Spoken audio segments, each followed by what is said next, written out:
Um, yes, today we will be discussing about distribution channels, that is the marketing channels here, and the number of channels levels and different goods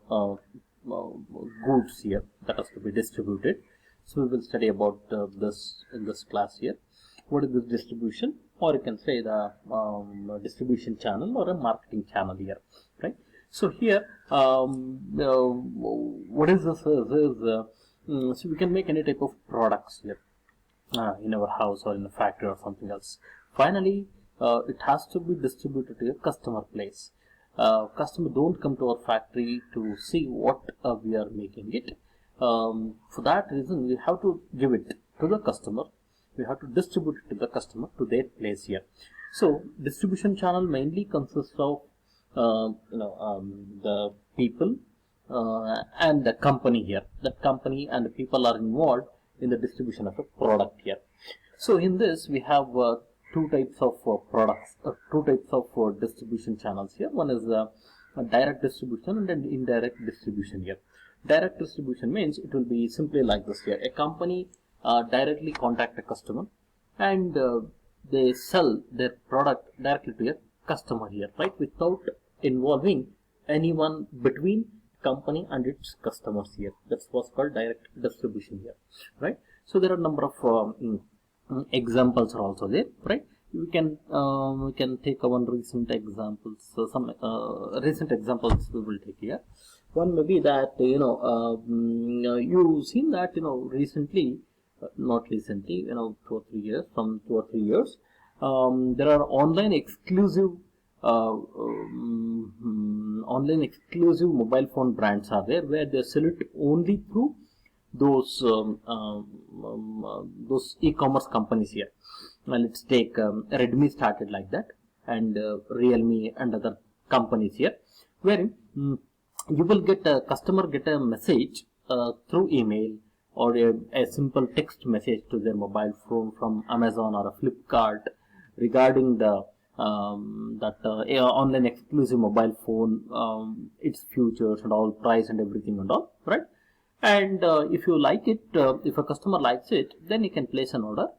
Then the company will directly distribute it to distribute the product to you, right? Here, between Amazon and you, there are no other persons are there. Of course, for distributing the product, they may be using the delivery person and other things and all. They are only for giving the product to a customer here, right? Like that. This is called as a direct distribution here, where a company directly give the product to the customer here. Next one is indirect distribution here. In the indirect distributions, we will do like this here, wherein we may not be having that much time to to contact each and every person through mail or a phone or something. What we do is we just make a lot of products, like take an example of biscuit or something else. We make a lot of biscuits, and we can't directly sell a biscuits to each and every customer. We give it to a retail shop here, or we give it to a wholesale shop here, or we'll give it to an agent here, right? So they in turn sell their biscuits to a customer here, right? This is called indirect distribution here, right? We have two types here. One is direct distribution and then indirect distribution. Both are having advantages and disadvantages here, right? Okay. Yes. Yes, we have studied the difference between the direct distribution and indirect distribution. Next one is number of channel levels. That is, how many channel levels are there to distribute a product, and we will study that. The channels depends upon the type of product that we are actually manufacturing. We have different types of products here on the consumer product, industrial product, or we are selling only the services here. It is different actually. We will study that one by one. The first one is the distribution of consumer goods. Consumer goods means daily consumable products here, toothpaste, salt, sugar, all this type of things. Consumer production, TV, fridge, all these things. So here the first channel in this is producer to consumer channel. Here producer means the company which makes that product here. That company will directly give it to the consumer.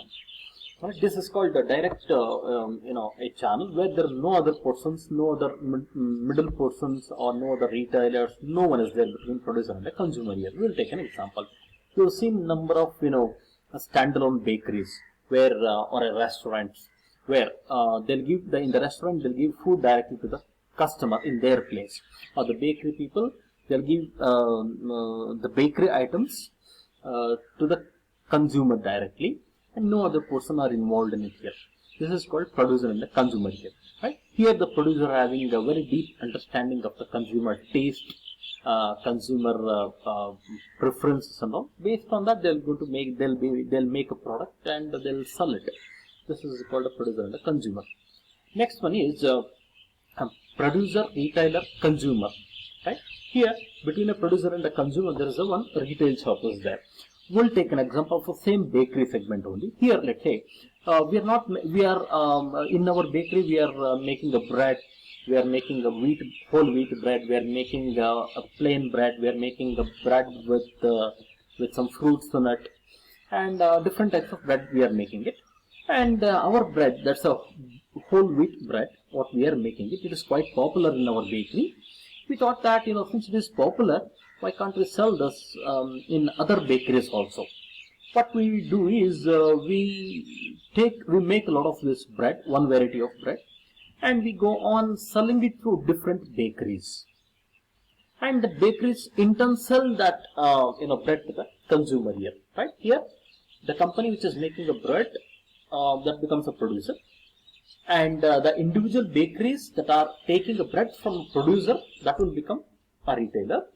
And the consumer is the people who buy that bread here, right?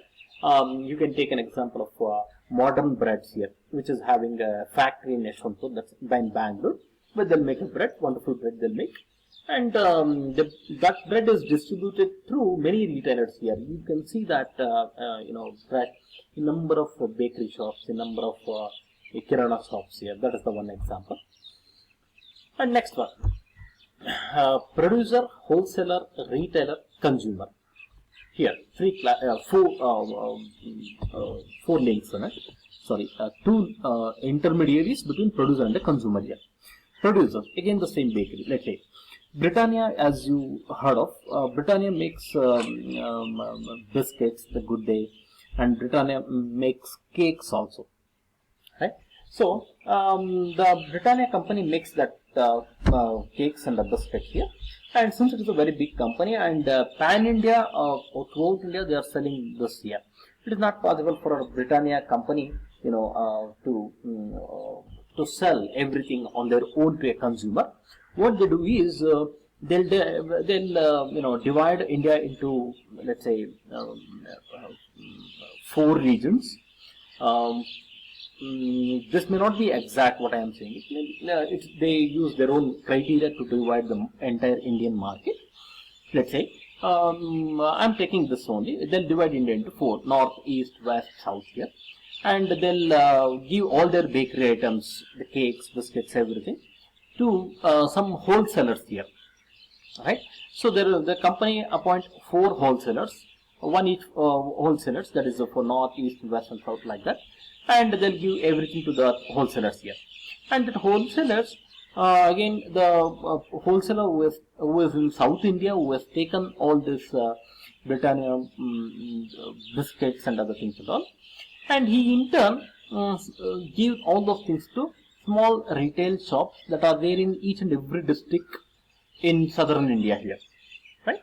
And again, the retail shops in turn they'll give it to the consumer here, right? This is called as the producer, wholesaler, retailer, and consumer here, right? And that's what the definition for it.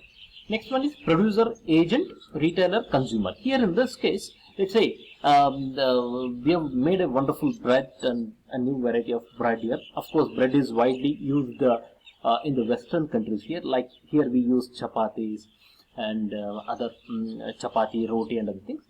There in the Western countries, the people use a lot of breads here. So we have made a bread, and we want to sell this in UK or in Scotland or in some part of Europe here. where we don't know the language of those countries to go and sell it. What we don't have any idea of how many bakeries are there, how to sell our bread in that country here.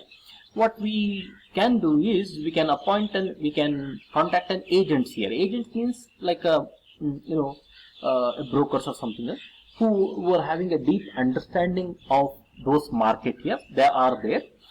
So this company Britannia can contact that agent here. That agent is having a close contact or a connection with major retail shops in that region here, and the agent will contact the company with the retailers here, and the retailer will purchase all the bread from the producer and in turn give it to the consumer here. Here the agent makes a commission here, right? You don't buy anything and you don't spend any money on it here. You simply initiate one transaction between a producer and the retailer here. That is what the producer, agent, retailer, consumer. Next one is producer, agent, wholesaler, retailer, consumer. The same example you could also use for this also here, right? Where agent get in contact with the wholesalers. Wholesalers means you can take wholesale shops means the metro in Yeshwantpur, metro cash and carry, not metro train. Metro cash and carry, they'll buy. They are the wholesalers here. They don't entertain retail consumer here. Let's say if you want to buy something, you can't directly go to that metro here. They don't entertain you. They don't allow you to for that shop here, right? So they are only for selling it to retail shops here. That's a wholesale shop, right? So this agent get in touch with the wholesale shop. The wholesalers, again, all the small retail shops, the bakery, kirana shop, they'll go to that wholesaler, they'll buy it, and they in turn sell that to the consumer here. This is what this is how that consumer goods are distributed here. We have 5 here. We have listed it, and in the next class we will be studying about how the distribution happens for a business goods here. A business means it's purely industrial goods here. We will talk about that in the next class. If there is any clarification is there regarding what is distribution, why it is important, and the types of channels of distribution and number of channel levels and any other things, you can contact me, you can give me a call. We will clarify your doubts here. Thank you.